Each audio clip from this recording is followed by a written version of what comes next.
it's Lauren. Thank you so much for listening to the Afterlight. Hey, it's Lauren here from the Raw Spirit team. Building a business can be overwhelming, but it doesn't have to be. The Raw Spirit team offers training and support to create an incredible life and an amazing business. And guess what? You get to do it with other like-minded people. Put me on your team to keep you accountable, to help you reach your goals, and to cheer you on. My mission is to help you succeed. Valued at $2,800 a month, you can sign up now as part of our intro offer for only $50 a month. Get this and more at our website at rawconsulting.com. Click on the Spirit Team link and try it today.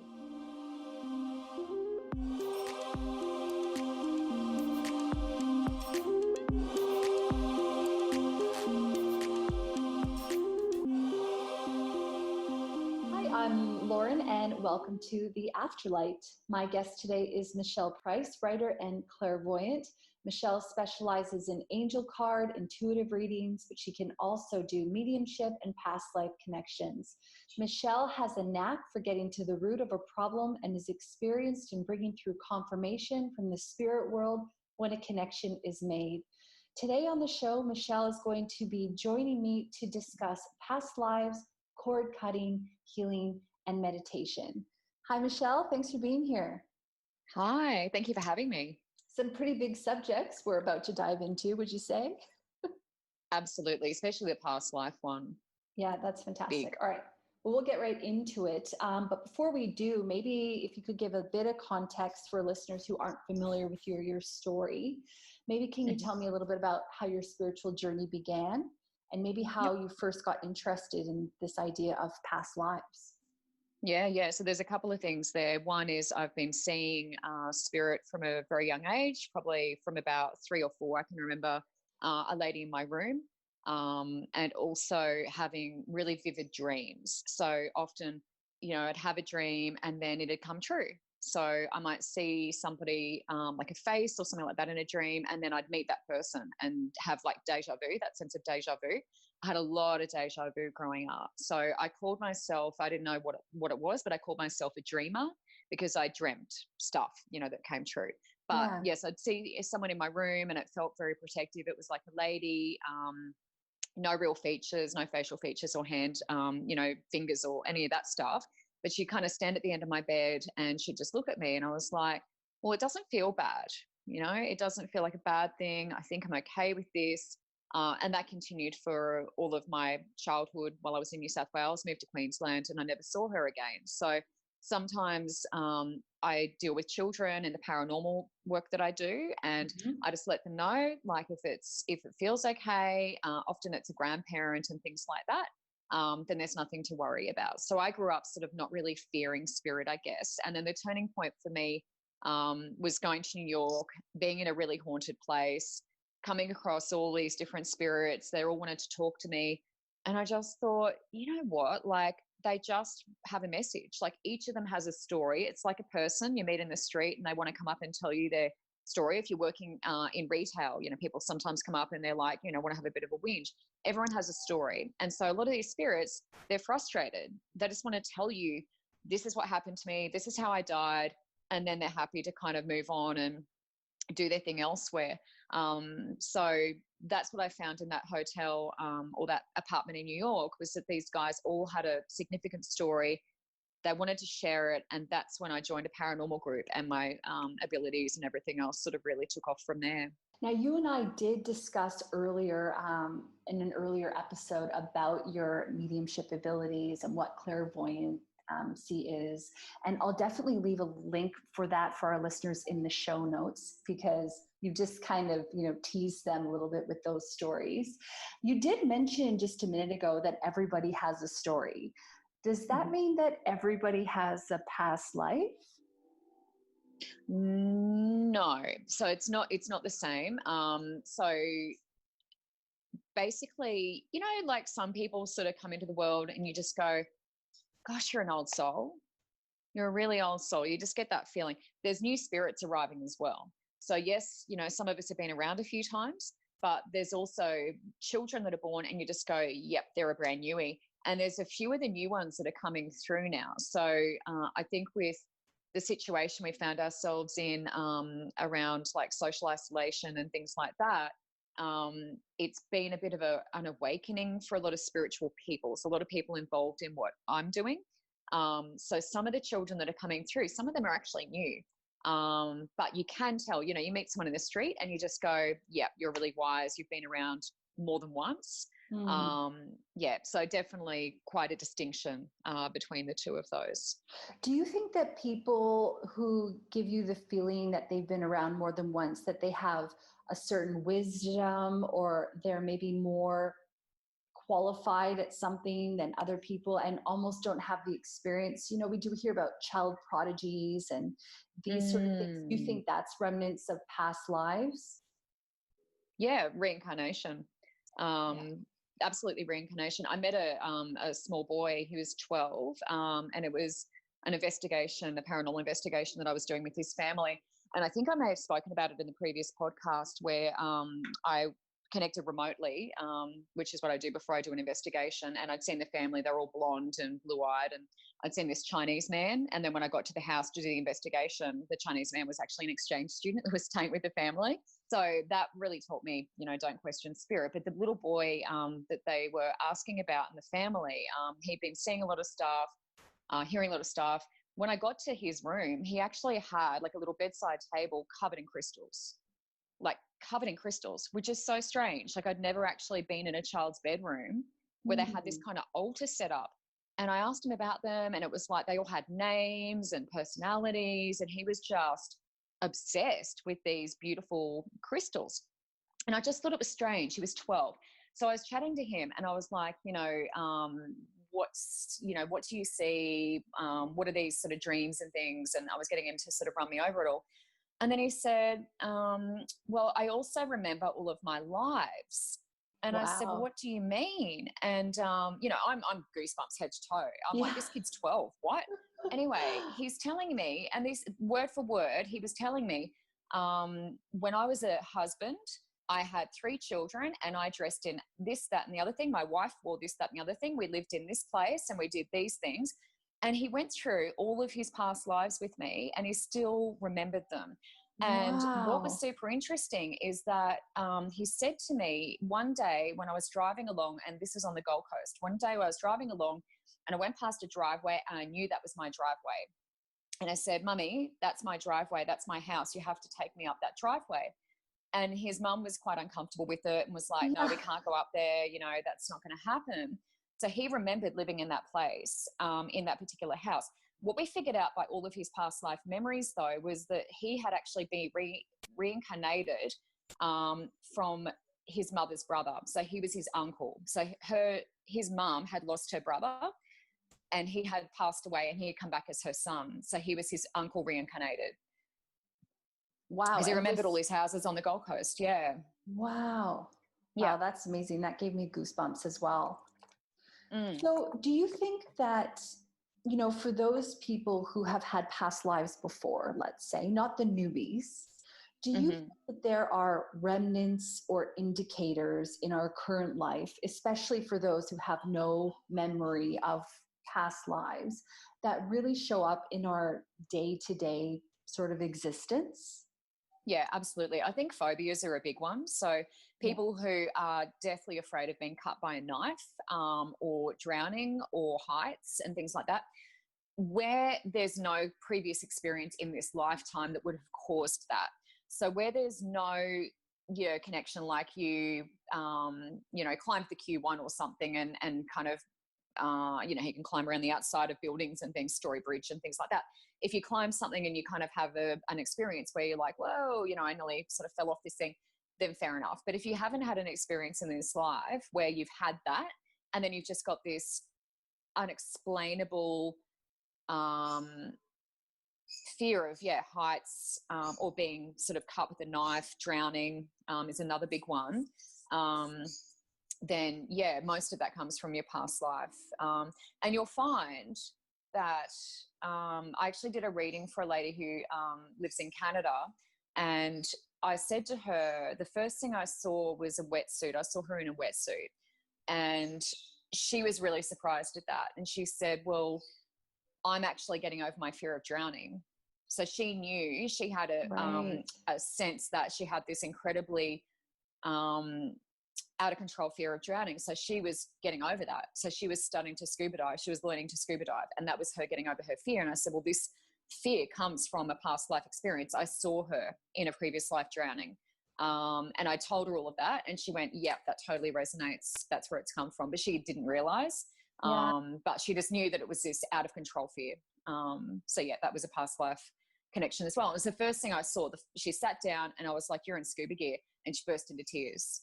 So when you make that connection sometimes, like you hit that nerve, that's when the tears start to flow. And so she was crying and she was releasing that past life.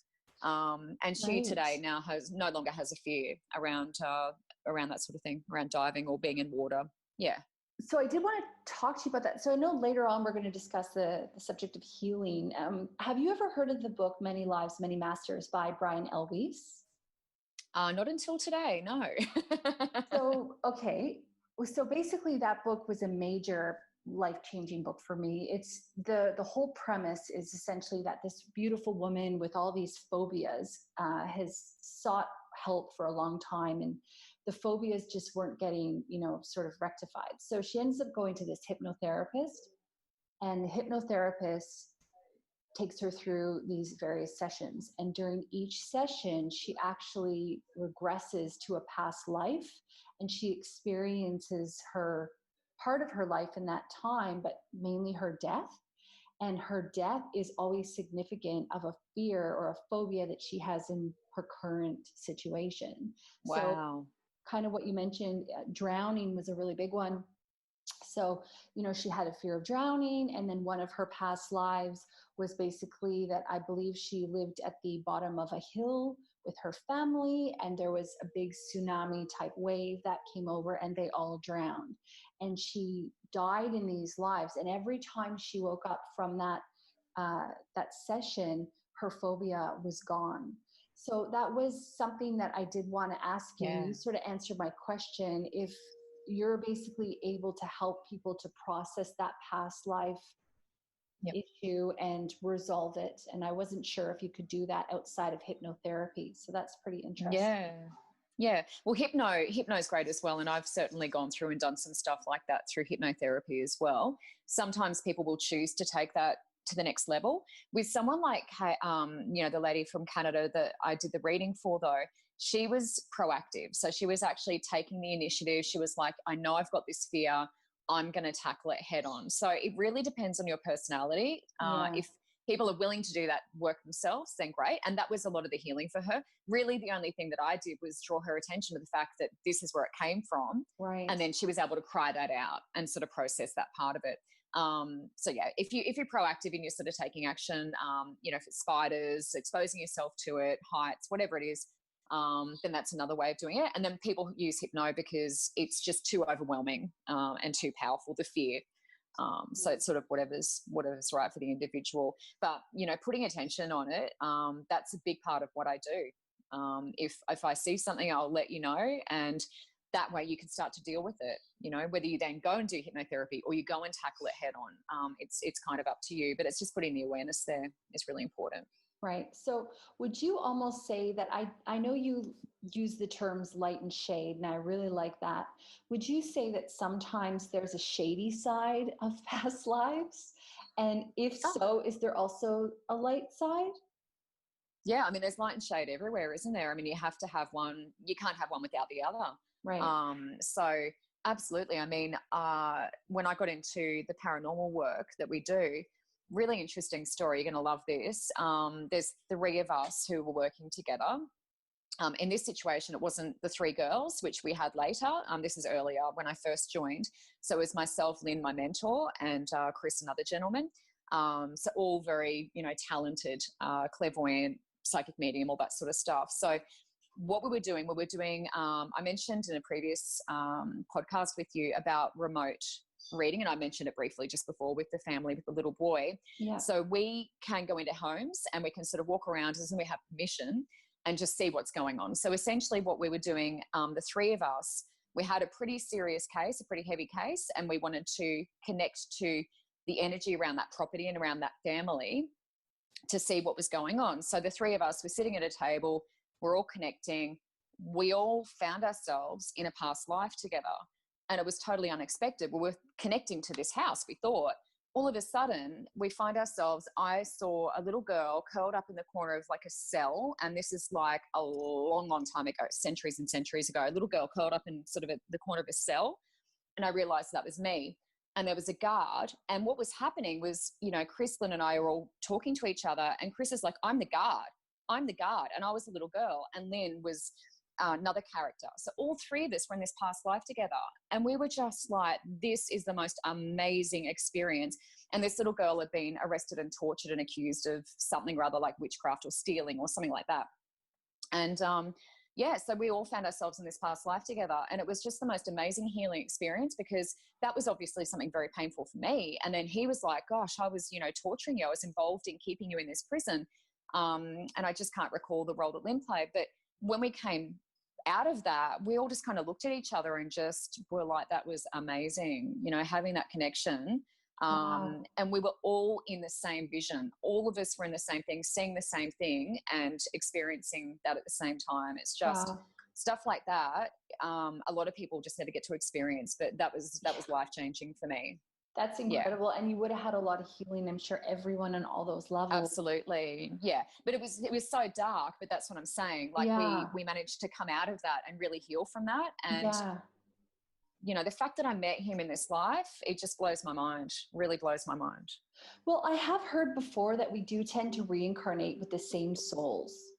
Mm-hmm. So, and we just play roles and we work off each other and learn from each other. And, you know, I have heard examples of, you know, if someone was cared for somebody else in another life, that the role could be flipped in this life and things of that nature. I thought that was really interesting. The universe likes to even things out. Absolutely. Yeah. So I believe if you've been a perpetrator in a life, then you may come back as a victim, for example. So it likes to sort of even the playing field. It is that light and shade. And I think it's not something, we don't need to be afraid of that, though. I just want to point that out, is that it wasn't scary. And you mentioned hypnotherapy. It's not a scary situation. Like when we were in there, we were so protected and so loved, you know, seeing the vision. It was sad. I was like, that's a really sad situation. And I definitely felt connected to that little person, but it's not as painful as when you're going through it. So I just want to encourage people to deal with this stuff, you know, go and get hypnotherapy if that's what you feel like you need to do, or try and tackle it head on, however you want to deal with it. But just, you know, get it done, get the work done in this life, because we don't want to bring it into the next life, because you're going to have to deal with it again. Yeah, for sure. I'm glad you mentioned that, because there would definitely be fear-based with, you know, having to go through that, and almost maybe having to face it and live through it again. Do you have to live through it again, or can you look at it objectively?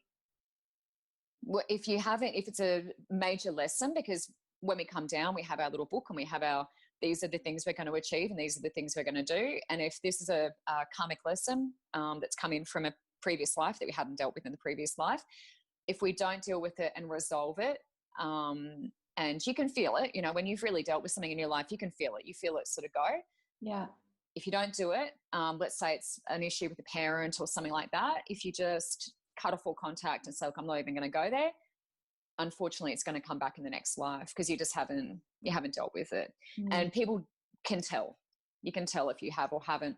I'll often meet people who have had a similar issue in their life to deal with. So not so well, sometimes through my readings, but also just in my social circles. Often I'll find I meet people. So I might have dealt with something, and you may find this in your life too. I may have dealt with something and processed it and really gone, yes, I have absolutely done that work.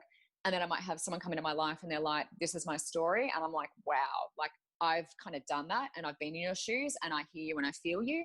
And this is what I did to get through. Whether they do that or not, that's kind of up to them. But I do feel like we have people come in that we can actually help as well once we've been through that process. Yeah, I did hear a really interesting thing once on a podcast, and the guy was talking about how if you're trying to find your purpose in life, look at a time where you overcame adversity and teach somebody else to do this, to do that. 100%.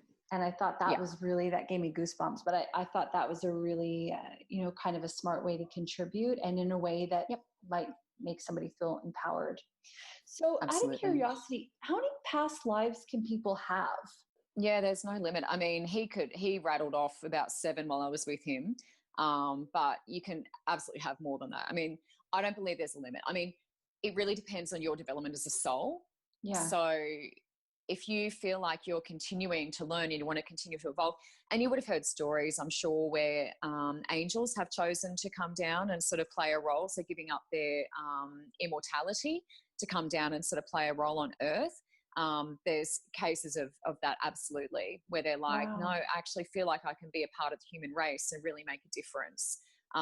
So in terms of past lives, it's really up to the soul. Like if they've gone up there and they're like, look, I feel like I've kind of learned everything I can learn, I'm ready to do some stuff up here, then, that's their choice. We all have free choice. But in my experience, you can have hundreds of thousands of past lives. And the wonderful thing is, as children, and I've heard not just that story I mentioned to you of the little boy, there's so many stories, quite creepy stories of children where they're talking about things that adults would only know about. There's a wonderful example a few years ago where this little boy, and you might know the one I'm talking about, it was quite famous. They did a story on him on the TV. He started telling his parents about his wartime experience and how he was this person in the war. He remembered his name, he remembered his best friend's name, and he was talking about how he'd fly planes and how he died. And his parents took him to a war museum, and he walked around and he was looking at all the planes, looking for his plane, and he found the plane that he recognized, and the people let him up in the cockpit. So it was pretty amazing because it's a museum. He got up in there and he was like pointing out all the controls. He's like, this is how I turned it on. This is how I fly. This is how I land. This is where the landing gear is. This, the whole lot. And his parents, like, all my hair's just standing up. His parents were like, wow, like how could you possibly, the kid was 3. He started talking about this from the age of from when he could speak. When he jumped in this cockpit of this plane, he was about 3.5. So, barely like even functioning as a human being. And he had all these memories. So what they did was obviously he had passed away because he was reincarnated, but his best friend was still alive. So the parents met up with the best friend of this former person that had passed away, met up with the best friend. The best friend met the kid and went, oh my God, that's my best friend. Because the kid knew everything. They were having a conversation like he was still, like he'd never passed away. So sometimes when you are reincarnated, you still have a lot of those memories. A lot of those memories stick with you. Yeah. And that was the situation. They were just chatting like 2 old blokes. I mean, the guy was in his 80s or something like that. And they was chatting like 2 old friends. That's incredible. It's mind-blowing. That's why I say that, because when kids are little and they have those memories, nurture that, because you can learn a lot. I mean, he has an 80, well, whenever he died, I'm not sure how old he was, probably in his 30s or 40s or something, but he had that much experience. So how wonderful is it that he could recall that, and now he's got another chance. He's got another life to live. Yeah, it is wonderful. Do you think that we're all made up of, maybe the whole, I guess, that we're all one, and so our past lives are fragments of one soul we all share? What do you think about that? Gosh, that's a big question. It's a big question. I do. Well, look, we all come from source. We all come from love. So absolutely, that's why racism and all those prejudices and biases and all those things is ridiculous, because we all come from the same source. We just may look a little different. So absolutely, we all come from source, which is love. So I completely agree in that respect. Where I probably branch off a little bit is that we all have our individual souls in here, but what happens and what we do with a lot of people in our work in terms of past life connections is we leave a little bit of our soul in each of those past lives. So what you can do with regression and things like that as well, or with the work that I do, past life connections, is you can go back and you can grab that little piece of yourself and put it back in here. So what can happen sometimes is people can be terribly scattered and just really not know where they're going, not have any really solid idea in this lifetime, just feeling scattered, you know? And then you do a bit of regression with them, take them back and guide them to find those bits and pieces of themselves, and they can collect them. And part of that collection process is actually allowing healing to happen too. So healing is a part of that. So if they go into that life, they're actually experiencing that life. And once they've done that, they then get that little piece of themselves back. And so I've actually been through that process, and it's really, really powerful. So depending on how many past lives you've had, and I've seen quite a few for myself alone, each time I go back and I collect another little piece of myself, my soul, I feel a little bit more complete. And it feels like that issue or that past life has kind of been resolved, and there's a bit of peace there. So I highly recommend soul collection. And I know that's kind of sounding like a big concept for a lot of people, but that's the best way I can explain it. So we have this soul here, but yes, that soul is sort of connected to that larger source, which is love. And then it's up to us because, you know, we leave a bit of our soul, even in this life. Like if I have a big shock, like a sudden car accident, and let's say, you know, someone passes away or something like that, that's a big shock. There's going to be a little bit of me left there. So, you know, sometimes people feel like they're stuck. So you have like a big shock, you lose your husband or your wife or something like that, a child. It's a huge shock. And what happens is you leave a little bit of yourself in that experience.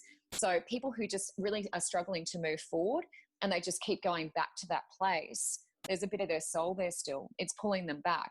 So what the point of that is the universe is trying to get you to collect that, to deal with that, process that emotion. And then you get that little bit of yourself back and you're not stuck there anymore. Wow. And would you recommend that somebody, if they don't have a lot of experience with that, that they seek an expert's help to do that kind of thing? Absolutely. Because for someone listening right now, they might go, I don't even know where to start. Yeah, regression is really great. I've done regression, so past lives and things like that, and hypnotherapy. It's all sort of intertwined, but people have different skills and qualifications. It's what feels right for you. I found past life regression was really powerful for that healing, that getting back into the experience, seeing what was happening there and being able to sort of heal it and bring that piece of yourself back. Absolutely. See a professional. I love that. And obviously you've said that you've done a reading for someone in Canada, meaning you can do readings for anyone all over the world. And we will give Michelle's contacts in the show notes as well. So Michelle, how do you find out if you're carrying issues from a past life or if you're carrying issues from your present life? And I want to start talking now about cords and cutting cords and what a cord even is. Yeah, it's a really good question. It's going to take a little bit of explaining, but at a basic level, everything's energy. So if you plug in your device, let's say you plug in your phone every night to charge it. So that's an exchange. There's energy flowing between those 2 points from the power point into your phone. It's charging it and you can use your phone all day because your battery is fully charged. So when someone plugs a cord into you, if I form a relationship, so if I'm in a relationship with somebody, there's a cord. Without getting into too much biology, women tend to get pretty strong cords attached to them from gentlemen because we are receiving. So we often have very strong cords into our base chakra, and it's really important to remove those. And what you can find is when you can't stop thinking about your ex, then generally there is a cord there. And I would say in most cases, unless you have set an intention to remove it, every relationship you've had, every past relationship, there's a cord attached. So you can have multiple cords all connected to your base chakra. A lot of people I find have them connected to their solar plexus. A solar plexus just under your rib cage, in that sort of little open squishy bit there. A lot of people have cords connected here. The reason being is because that's your power center. So if people want to take your power, they plug in here. Really good story with my paranormal investigations. We do public tours. So at a really old historical village in Beenleigh, which is sort of Gold Coast, Logan area, really awesome little historical village. We take people around there. All the women in our group, for some reason, got corded here on their solar plexus, power center. None of the men experienced it. And it was just a really interesting thing I Wow. noticed. And it was a male spirit that was doing it. He was quite malevolent. He was quite violent in his lifetime. He was a human at one point, but he was very violent. He was dark. He was a bit of an alcoholic. And he just plugged into all these women in their solar plexus, to the point where they were all feeling nauseous and kind of doubled over. And I eventually started warning people, when we started the tour, ladies, we're just going to put up a bit of protection. This is how we're going to do it. Yeah. Because it just kept happening and people were getting violently ill. Like people were running to the bathroom and vomiting. So it's a real thing. Wow. These spirits need our energy. So this is I'm talking on a spiritual level. Yeah. Absolutely human to human, past relationships is also an issue. But from spirits, I mean, that's how they charge up. So this spirit was charging up on all of our energy, plugging into our solar plexus. So it feels, it's a physical feeling. I mean, these women didn't quite know what was happening. I was sort of looking around going, well, I can see what's happening, and was telling them, but all they felt was like they were going to be sick, and they felt like they were really tired and really drained and not quite themselves. Some of them were feeling angry because you're picking up on the energy of that spirit. They've connected to you. So going back to human, we need to make sure that all those relationships we're forming, that we're cutting cords. And I'm talking about even just, someone shouts at you, you're driving along in your car and someone screams out the window at you. For the rest of the day, you're reliving that. They've attached a cord to you. So in that sort of situation, you're driving along, someone screams at you. I let them scream. I think he's had a bad day. It's nothing to do with me. As soon as that person leaves, I'm cutting. And it's as simple as, I know people can't see what I'm doing, but it's simple as chop, chop, chop. And I'm literally just like karate chopping in front of my body. Yep. 3 times. We do it 3 times. And I say, cut, cut, cut, or chop, chop, chop. And I set the intention then that that person's energy is no longer attached to me. And I do it immediately. So anytime I have an encounter like that, if someone gets too close to me at the gym and I think, oh, this person feels like a bit of an energy thief. And again, the feeling is, I just feel like, we all have this auric body around us. We all have this kind of energy field. Some people will try and get into that. And I'm sure a lot of women, especially when they're sort of walking home at night, had that experience where they felt like someone's walking a bit too close behind them. Creeped out. We all have that comfort zone. Yeah. Yeah. So some people will try and cord you in places like the gym or places like that, where they can sort of get close enough to you that they're taking your energy. And it's on a subconscious level. Some of them, many of them aren't doing it intentionally. But in terms of the feeling, it's that feeling like, oh, yeah, something's going on here. I just feel like they're kind of in my space. Yeah. And that's when I can get in and start to take energy from you. But yeah, past relationships absolutely need to be cut. And the problem is with relationships, it's not like the guy in the car that's shouting at you where you can just go chop, chop, chop, that's done. Relationships form stronger cords, and they're the ones that really have to be worked on. And that's something that I do in my profession with healing. I remove a lot of cords, but you can also ask Archangel Michael to help you with that, because he's got the big sword. Right. So would you recommend that if someone wanted to do that, they could, if they're familiar with meditation, they could, and we're going to talk about meditation a little bit later too, but meditation would be a great place to invite him down to cut any cords. Absolutely. And it's something that you do together. Sometimes I've checked on people and I've gone, yeah, there's a big cord there and there's a lot of work to be done. It's not up to me to do it. Occasionally when I'm doing a healing, I'll connect to the person's higher self and just ask the question, is this something that I can do, or is this something that that individual needs to do? And often if there's a lesson to be learned, it's up to them to do it. So, and they can do that in work with Archangel Michael and just set the intention. So that means that they need to emotionally deal with all that stuff. If I remove it, they're not learning anything from that experience. Right. So they need to process that and then move on. Absolutely. Yeah. Right. Interesting. So the karate chop, though, if you get that creepy feeling from someone to karate chop, and is it in the root chakra and in the solar plexus, or primarily if you get that creepy feeling, it's in the solar plexus? So it's all over the body. It really just, it's not a set area that they tap into. I found people with, it can have cords anyway, but I've found people in their third eye. So if someone has a gift of insight, so someone who does my business, what I do, connecting and with spirit and things like that, sometimes people want to tap into that because they're like, oh, I'd love to have that ability. So I've had cords in my third eye. But yeah, I guess this one's common. The solar plexus is common because it is your power center. Mm-hmm. And if someone can get into that, there's a hell of a lot of energy in there that they can tap into, which is why that malevolent spirit was tapping into that area, because they can really supercharge. They can really supercharge with that energy. Right. It's fascinating, isn't it?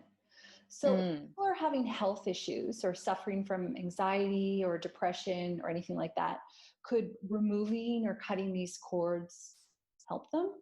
Absolutely, yeah. Because what I was saying before, yeah, with that spirit that I was talking about, all the women, once he connected, all the women could feel everything he was feeling. And that's why they were throwing up and having like dark thoughts. I mean, I've certainly had that where I ended up with an attachment, which isn't exactly the same as a cord, but it kind of is. It's like where a spirit's kind of attached to your, it's not a possession, but it's an attachment where they're sort of attached to your auric field, if you know what I mean. So I had a situation where I had been on an investigation and I'd come home, and I often didn't notice things were different. Jason, my husband, notices things that are a bit different, and he often points it out to me. So he's a little bit of an alarm system for me. If he sort of says, Michelle, something's going on, then I pay attention. Because when it's yourself, it's hard. Yeah. But anyway, I was in the kitchen and my dog was just barking incessantly. And my dog at the time, it was our previous dog, wasn't a barker. So I'm in the kitchen and I'm like, why is my dog barking? Why is it barking? It was just barking and barking and barking. I turn around, my dog's asleep.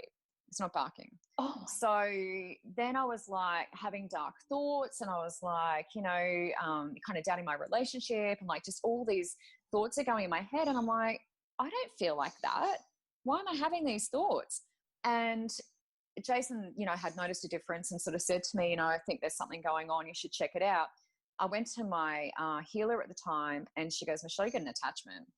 You got an attachment. So everything I was feeling and experiencing, what they try and do is and with the dog, like they want to make you angry. So they wanted to make me angry at my dog and start shouting and having that sort of reaction. But I was like, no, this isn't me. Like I kind of felt like there was something not quite right. Went to the healer. She removed it. Totally fine. And what it actually was kind of a presence or an attachment. What it manifested as was it looked like an octopus tentacle, and it was down in my solar plexus. So it actually had connected into my soul, and she pulled it out. And it was sort of, changing position, all this stuff. It was really hard to grab, but essentially that is sort of, I guess, a cord, but again, it's from the spirit world. But the reason I'm saying that is because when you have that connection, so it could even have been to an ex, and it could have been a violent relationship. So you're sitting here and you're still in fear. But for some reason, when you still have that cord to that person, you feel like making contact with them because that cord is still connecting you. It's almost like a phone cord. If you think of a phone call back in the day when we had our telephones on a line, if you cut that, so let's say I have permission, I ask their higher self and I remove that cord, I always warn them, be prepared. They're probably going to get in touch with you, and they always do. They always ring me a couple of days later and go, they got in touch with me.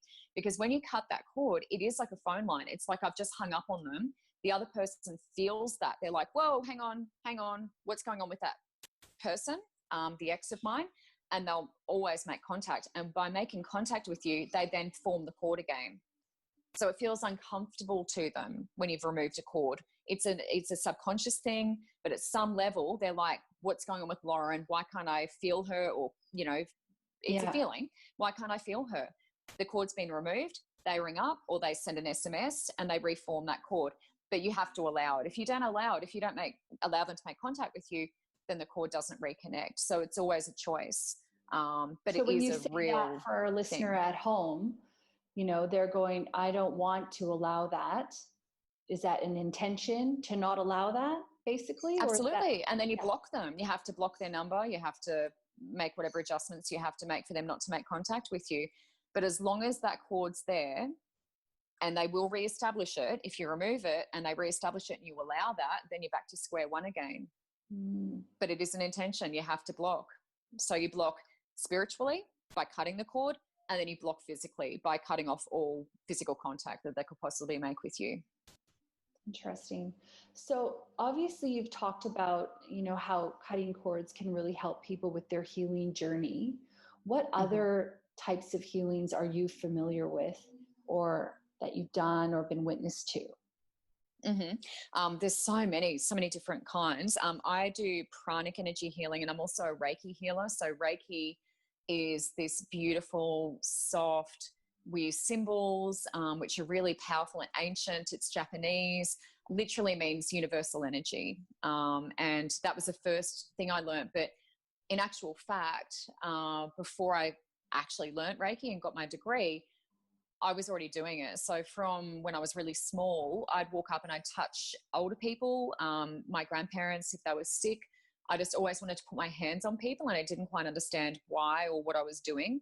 I had friends who had injuries and things like that, and I'd touch them and I'd see them and I'd feel them, and my hands would go to the place where the injury was, and I'd be able to tell them, you know, this is what you've done. You fractured this bone. It looks like this. I had friends that, one of my friends had terrible migraines, and I said to her, I touched her and I said, you've got this kind of nerve and it's like in the wrong place, like it's shifted. You need to go and see like a physio and have it manipulated back in place. She didn't believe me. So she went on like migraine tablets. She did everything the opposite to what I suggested. And she had this headache, no joke. She had this headache for weeks. Like I'm talking like 5 or 6 weeks. And the tablets were actually making her physically ill, to the point where she was in radio, so in broadcast, and she was missing engagements. She was missing different activities and things she was supposed to be doing.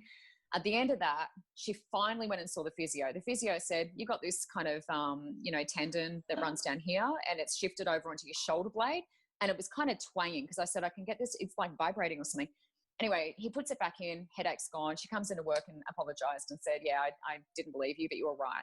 So 6 weeks it took her, and now she doesn't question. So absolutely, like the healing is so powerful. And when you start, because I started from such a young age and I didn't actually know what it was. And then one day someone said Reiki to me and I was like, I don't even know what that is, but it sounds wonderful. And I ended up learning it. But a lot of people just have these natural abilities. A lot of us have it. And I've had friends come to me and say, oh, look, I've got this kind of tingling sensation in my hands and I don't know what that is. That's the energy trying to escape. I often have it in my left foot, where I feel like pins and needly and also restless, where I can't stop moving my leg. In your left leg, coming out of your foot, that's spirit. So if I'm not doing my spiritual work, if I'm not doing my readings and my healings, I start to get restless in my left leg. And that's a reminder from spirit that I need to do this, because the energy has to flow. But often it'll be like pins and needles in your hands. So yeah, I went from Reiki into pranic energy healing. And pranic is adding color into that. And it's more medical. So we learn all the different organs in the body, all that sort of stuff. So people come in with endometriosis, cysts, blindness, deafness, all these sorts of things. And we can actually assist with those sorts of things. So it's a lot more medical. I did want to ask you about how spiritual healing, because that's what I was understanding from what you were saying before you got into the pranic, really does fit in with modern day medicine. So it sounds sort of as though the pranic healing is a combination of the two worlds. Yeah. It's, I feel like pranic is kind of, it's like Reiki, but it's kind of next level. So it's coming up a little bit, higher. And what with the good thing with pranic is that you're removing. With Reiki, it was sort of, you put your hands on and you have the intention and all those sorts of things. And it's really, really good. With pranic, we're sort of removing the stuff that doesn't need to be there, whatever we're allowed to remove. And we're putting back in. So we're actually putting divine energy back in, so people don't feel empty. One of my experiences I had when I had what we call a Reiki bake, where you have, more than one person all generating energy into your body. I had this incredible experience. And this was when I was sort of fluctuating between being quite heavy and lighter. So I'd sort of go up and down with my weight. And they did all this energy around my center, because I had some blocks, kind of solar plexus and root chakra. So they were sort of working around those blocks. Anyway, they took all this stuff away. And I felt like so much lighter. I walked out of there and I'm like, oh, wow. Like felt really, light and airy and fairy, and sort of drove home and I'm like, oh, this is wonderful. I feel so great. And then eventually I was like, I've got this huge hole. Like I actually felt like all this stuff had been taken out, but I felt like I had this big hole in my belly. And I ate for 2 weeks, just overate and just was trying to fill that space. Right. And I ended up just feeling really heavy and yucky. And I just, been eating way, way too much. And I was trying to fill the gap. And it was that was a turning point for me, where I was like, there's got to be something else where we can put back in. and I Right. wasn't getting that. So that's why I started doing pranic, because we fill the space so people don't walk out feeling empty. Oh, that's wonderful. I've never actually really heard about, because I've done my Reiki level 1, but I'd Yep. never really thought about creating gaps as much as, yeah. Yeah, because you're removing stuff. And look, it's probably more extreme with the Reiki bake. One-on-one, I hadn't experienced that, but Yeah. certainly with a few people where they're really doing that work and focusing on the same Yeah. area. Yeah, I just felt like I had this huge kind of gap. And what do we do as humans? We try to fill the space. We fill Yeah. the space. Yeah, Yeah. that's right. So for me, when I've done my healing journey, I've done a lot of that. I've worked with a lot of healers, but I've done a lot of work as well through meditation. So, for those who aren't familiar with meditation, is it basically, in your interpretation, just sitting quietly and trying not to think? Because that's kind of Yeah. what I understand people think it is. It's funny because I never saw myself as a meditator. Now I meditate every day. But in the beginning, I was like, oh, the mind and how do I quiet it and all this stuff. And one day I was in yoga and the women, it was a really great studio. The women set up all these candles in the middle of the room. And I was like, oh, so what is this? And what we did was we actually all stared at the candles. And you get an imprint, when you have a camera flash, and it's stuck, and you can see this flash everywhere you look. The candles have the same effect. So you stare at the candles. And what we did was we sort of shut our eyes, and then you can see the light, and then you focus on the light with your eyes shut. And that's how I started meditating. So it took a few goes where you sort of open your eyes, you get the light back, you shut your eyes, you focus on the light, and then you just keep repeating that process. And I went home and I did that. And that was the first time I actually really meditated, and I traveled. And I was like, this is amazing. So it's not about controlling the mind. A lot of people think it's about getting control of your thoughts. You can't control anything. It's about completely the opposite. It's literally just letting yourself go and just accepting and just doing it.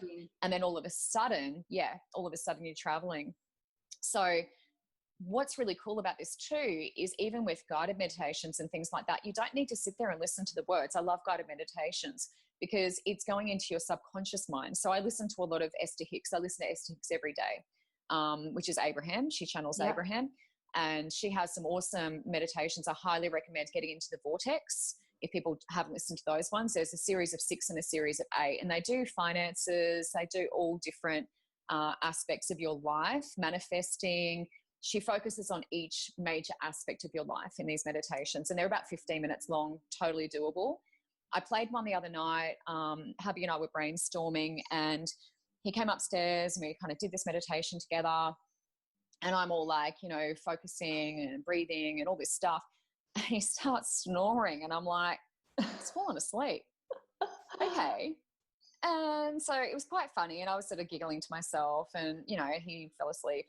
But the reason I'm saying that is because it's going into your subconscious. So when he woke up, he was just like, oh, I had this idea and that idea. And he starts writing all these things down on this notepad. Like he had the biggest download you've ever seen in your life. Right. So what I want to say to people is just relax and be kind to yourself. And if you fall asleep, who cares? Plenty of people fall asleep in Shavasana at the end of a yoga class. It doesn't matter.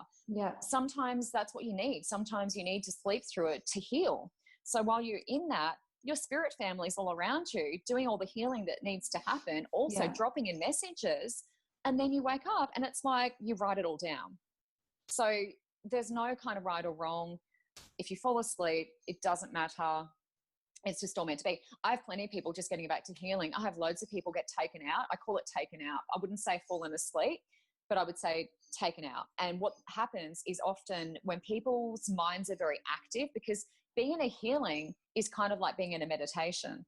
Like you're trying to sort of relax and you're trying to let this person kind of help you and remove whatever they're going to remove. It's kind of a meditation. And some people just can't quieten their minds enough. So sometimes I'll just say to their spirit people, take them out, and then they're gone. And I can see it. You can see them sort of, it's like an instant, not sort of drifting off, but an instant they're not here anymore. And I just do my work. And then when the time's right, they come back to their body and they're just off traveling. And they'll tell me the most amazing stories of like all the things they saw. So really it is a meditation. They'll have visions, see people, see their guides, messages, the whole thing. and they come back in and they've just had the most profound experience. So most of my healings, that happens where people, I say, are taken out, and then they come back and the work's done. Because it's really hard to do the work when they're sort of there consciously, oh, what's happening over here? Did she just touch my arm or my toe? Like, you know, you're too present. Yeah. Yeah. So one thing, I love that you mentioned guided meditations, because for me, I love guided meditations. I love, you know, going into temples and swimming and seeing angels and things like that. I listened to a guided meditation the other day, and this is the first time actually that I recall hearing this, but the man brought in these powerful dragons, and they had fire and they burned up all the stuff that I didn't need. And I thought that was so cool. And I guess what I'm trying to say is, for our listeners at home, you know, there are so many different types of meditations. I'll put a link to Esther Hicks's meditations in the show notes, but there really is something for everyone. Would you agree with that? Yeah, what a really good tool as well, I'll mention, it's something that I only sort of just came across because one of my friends is recording meditations on there, is Insight Timer. So it's an app, if you haven't heard of it. And I'm actually in the process, I'm just getting some equipment together. I'm actually in the process of uploading some meditations to that, because I channel meditations. And so I'm going to actually put them up there so that I can reach a wider audience, because I feel like, you know, we can all contribute something. And if we have the ability to channel in any way, shape or form, then people should have a chance to hear that. And what I think is really cool, because I love listening to other people's meditations, Esther Hicks is one of my favorites. When I channel, it's a really interesting process, a little bit like when I'm doing a reading for someone. A lot of the information that I talk to them about isn't meant for me, it's meant for them, and then I forget it. So it's kind of like I've said it and then it's gone. And when I channel meditations, it's really fun, because one of the first ones I did, because I've run women's gatherings, one of the first ones I did, I channeled it and I hadn't read it again. So I'd written it all down, and then I'd gone away, done other stuff. And then I did this women's gathering, and they're all lying there, and I'm like, blah, and I start reading this meditation, and I'm like, oh my gosh, this is awesome. And I'm like reading it, and I'm like turning the page. I'm like, what's going to happen next? And I was like so excited, and everyone woke up and they're like, oh, that was so good. And oh, wow, I had this experience and that experience. And I think a lot of it was like my own enthusiasm for this reading. I'm like, where did this even come from? Like, where did I think of that? So I had no memory of it. Like, I had no idea where it was going. Like, it was this awesome journey. And then I'm like, I really want to do this meditation. And that's why I want to put them online, because I'm like, you know, I'm channeling this. It's not coming from me. I'm not this superstar meditation person. Like, you know, it's just, it's coming from another source. And that's what a lot of the people that are putting together guided meditations, they're all channeling. A lot of them are channeling. So yeah, it's really fun when you get a meditation you've channeled and sort of read it back and think, God, this is actually really cool. That's so cool. I love that. I can't wait to hear them. So if someone listening is interested in starting meditation for the first time, would you recommend that they start with the candle practice, or would you recommend they head to Insight Timer and choose something like that? I think for me, I was always under the impression that I needed to set aside a lot of time to meditate, but you've just proven that. There's a 15-minute meditation. There's an amazing meditation that Marianne Williamson does called Light Filled Body. It's on YouTube. It's only 8 minutes. So how should they get started? Yeah, I'll put it in the show notes. I think you nailed it in what you said. I have a lot of people that I say to them, you know, have you tried meditation? And they're like, oh yeah, it takes too much time. I don't have time. I hear that a lot. And you nailed it in that you found this 8-minute meditation. The ones that I do are 15 minutes. I mean, honestly, 15 minutes out of your whole day. Like, if you've just woken up and you've got to get ready for work, I mean, you could start 8 minutes or 15 minutes at the start of your day, and then that sets your tone. So I like to wake up and I'm like, I'm going to think of one word, and that's going to be my word for the day. And it could be joy, it could be happiness, it could be sunshine. So I like to set my tone. So if you have this fabulous meditation you find, which is 8 or 15 minutes long, there's plenty that are even 7 minutes on YouTube if you have a little look around. And then that sets your intention. I mean, 7 minutes, like, that's not a lot of time. No. And then if you feel like it when you come home or before you go to sleep, you could just turn the TV off a little bit earlier and go to bed. And I like to do that before I go to sleep as well. And then it can sometimes affect your dreams. You know, you can have great dreams and download more info about what you're going to be doing and maybe about career, that sort of thing. So I find it opens me up to getting the answers. So the answers that people come to me looking for in readings, I find that a lot of people just have the ability in themselves to find those answers if they start to meditate and give themselves space. Right. Because until you have that space, it's really difficult to get information. And that's what meditation is for me. Meditation for me is connecting to my spirit family and saying, what do I need to know? Give me the next step. Give me the tools. What do I need to experience? What do I need to deal with? What do I need to process? At the moment, it's a great time to do that for everyone. It's always a great time. Every moment is a great time. But make that time, because that time is a gift to you. If you can set aside 10, 15 minutes, and you think about how long do I spend on my devices every day? How long do I spend on Facebook? Probably longer than 7 minutes every day. We spend a lot of time on our devices. So make the choice, shut it off. In terms of who should do what kind of meditation, it's really just experimentation. For me, I found the candle worked really well. And when I'm face-to-face, I can get a sense of someone and what would work for them. So sometimes I will suggest the candle technique. For other people, I'll suggest guided meditations because I like to hear what they're doing. Other people just want the silence. So it really depends on the individual, and it's going to come down to experimentation. But I use the candle technique for people whose minds won't shut off. So for people who have a bit of trouble with that, I find the candle technique works really well for them because it allows them to focus on something. And that's really important. So that worked for me because I do have a really busy mind and quite a hectic life. But the benefits outweigh, well, the pros outweigh the cons for me in terms of meditation because I'm getting something out of it. So if people experience it and they get something out of it and they think, wow, I feel like that's added to my life, well, that's your payoff and you'll keep doing it. Yeah. So you did talk about creating space. For myself, I'm not in the habit right now of meditating on a regular basis. I've started jogging. So I do affirmations while I'm jogging. So you could say at parts of my jog, I'm in a bit of a meditation, but it's definitely something that I miss and I need to really cultivate more time to do that. And I will do another meditation tonight. I do notice myself that it really helps me to create space and quiet my thoughts, kind of what you just alluded to.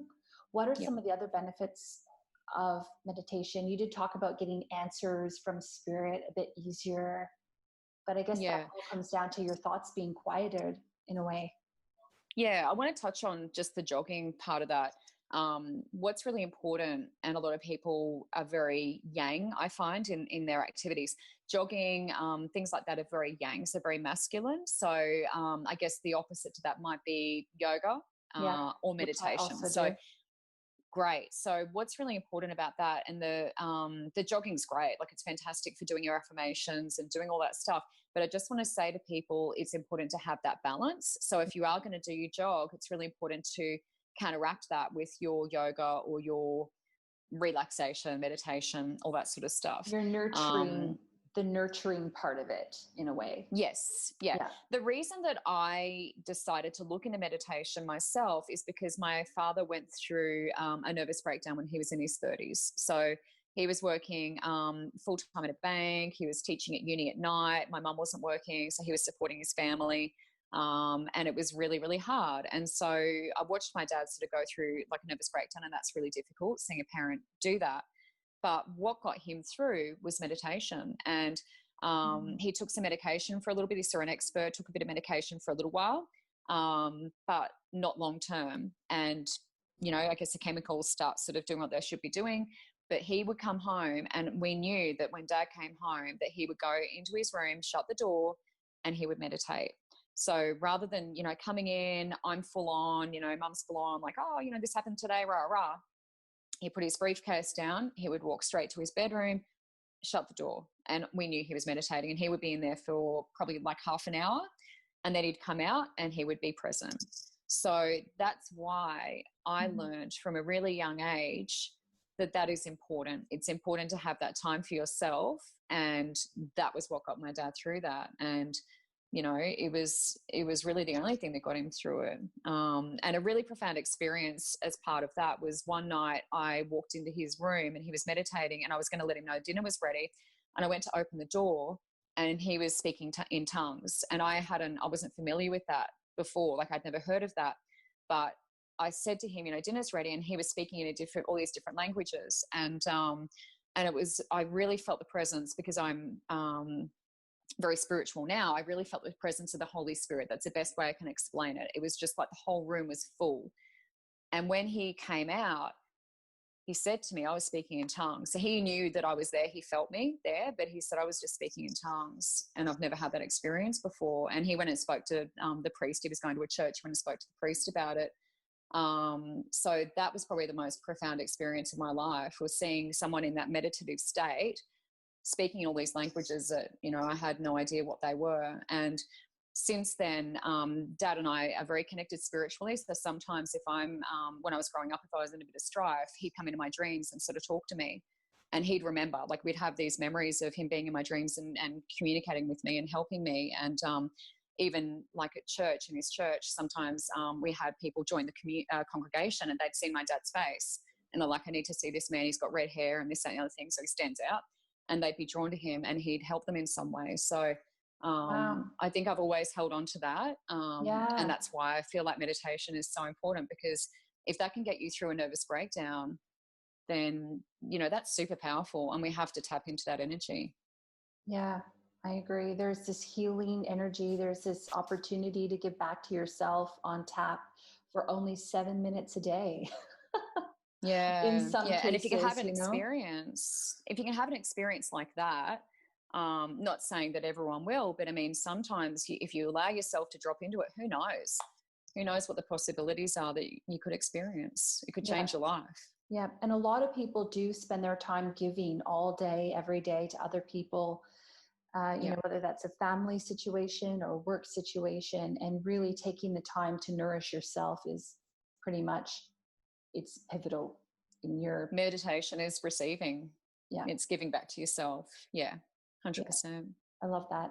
So if anyone's looking for additional information or resources on anything that we talked today, if they want to start their spiritual or healing journey, obviously I'll leave your contact information in the show notes, but do you have anything else that you'd like to recommend, or do you even want to get back to me on that? Yeah, I think the biggest takeaway from this is, I always say, if you're looking for help, and this could be what we were talking about with regression or meditation, or if it's guidance, you want to go and see somebody to do a reading or whatever you're doing, always just trust your intuition. If you put the request out there, even so, talk to your spirit family and just say, look, I'm looking for something. I don't know what it is. I need some guidance. Can you put someone in my path that can help me? I always find that whatever I'm looking for, someone will walk up and give me their business card just out of the blue. And yeah, I just find that's the best way to connect with who you need to connect with. Just trust that guidance, trust that intuition. It's like this rudder, on your ship, pointing you in the right direction. But we have to ask. I think a lot of people kind of go, oh, I want these things and I'm not getting them. And it's like, well, are you clear about it? Are you clear about what you're looking for? Right. And a lot of the time they're not. It just takes you writing it down, putting it on a piece of paper, and being really clear about what you're after, and then waiting for that sign, waiting for that person to cross your path. I think that's probably the best advice I could give, and that's what I do. Sometimes it takes patience because it may not happen straight away, but just trust that inner guidance. And yeah, whether you end up doing regression or past life connections, family constellations is another great one. So family constellation work I recommend to a lot of people. If you have this thing that's come down your bloodline, a lesson, that keeps repeating in your family, and then it's come into your life as well, there is a way to sort of heal that as well. So family constellation work I highly recommend as well. If people look into that, do a little Google search. Cool.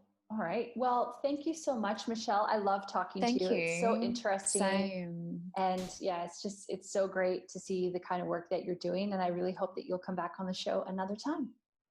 Hooray. Please have me back. I will. Would love to. Thank you. Thank you. Hi. Thanks so much for listening to the episode. If you enjoyed it, please leave us a review where you get your podcasts. And be sure to share it with your friends.